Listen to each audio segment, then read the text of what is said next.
Millefiori is Italian for 1,000 flowers. It's also an elaborate glass-making technique developed in 15th century Italy, in which pattern-colored glass rods are cut, grouped to form floral shapes, arranged into intricate patterns, then encased in clear crystal. If a picture's worth 1,000 words, these 1,000-flower paperweights speak for themselves. Two Canadian artists craft these Millefiori masterpieces, just as the renowned glassmakers of Murano, Italy did centuries ago.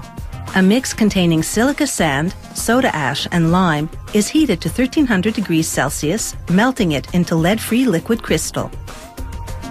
With a molten crystal post, they pick up a densely colored bar of glass.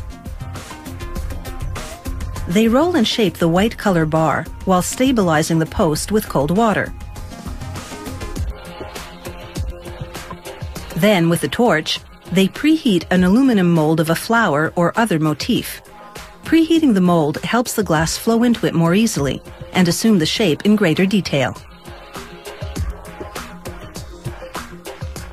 Once they've molded the colored glass, they return to the furnace to encase it in molten crystal. Then they repeatedly heat and shape the crystal with tools and with steam on a wad of wet newspaper until the crystal encases the flower-shaped color evenly. After reheating, they put some molten crystal on the end of another rod and grab the free end of the crystal-encased color. They wait until the glass cools to a specific consistency. Then, they begin to pull. They slowly stretch the glass into a thin and even rod, careful not to twist it, as that would distort the flower shape of the colored glass inside.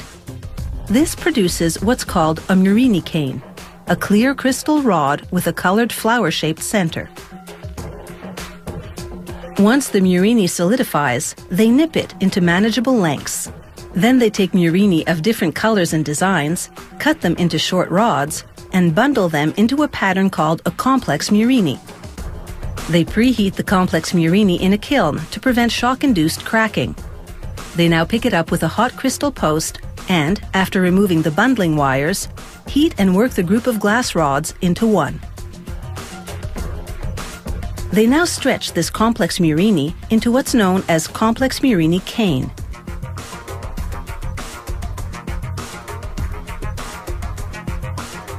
Once the cane stabilizes, they cut it into meter-long lengths, then cool them gradually in a kiln to relieve any stresses in the glass. Then they slice the lengths into 6 mm long pieces, the size required for the Millefiori paperweights. Now, using complex Murini pieces of different colors and patterns, they assemble the paperweight design, placing a unique, hand-constructed Murini in the center. This one is a trillium. Next, they encircle the setup with a heat-resistant graphite ring. This holds the pieces in position. After a final adjustment, the artists preheat a white, lace-patterned glass base they prepared earlier. This base will serve as a blank canvas for the colorful paperweight pattern. They push molten crystal onto the base. The ring contains it to the base's diameter. Then they reheat the base, making it smooth and free of air pockets, preheat the complex Murini setup, and stick the base onto it. Like before, the ring contains the spread. Another overall reheating softens the glass and fully fuses all the components. This fills crevices and smooths the surface.